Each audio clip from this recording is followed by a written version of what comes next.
Mimi nimeshindwa kwamba vyombo vya madola, askari, DCI, DPP wamenyamaza.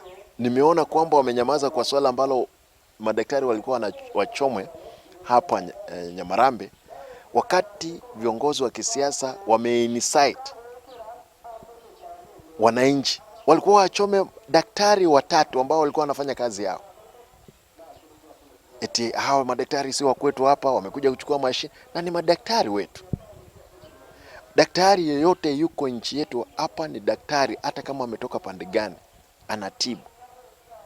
Nimeona hiyo kitu imefanyika hapa. ODPP imenyamaza. DCI wanasema wanafanya uchunguzi. Polisi wanasema wanafanya uchunguzi. Hakuna, wiki 2-3 sasa chini zimeenda. Hospitali imefungwa na madaktari wamesema kwamba haiwezi rudi kule. Watu wanakufa. ODPP amenyamaza. DCI amenyamaza, sio kwamba wajui ni nini inaendelea, ni kwa sababu ya watu ambao wanasema wako serikalini. Eti wako sisi ni serikali ya UDA, kwa hivyo wataweza piga watu, wataweza fanya chochote.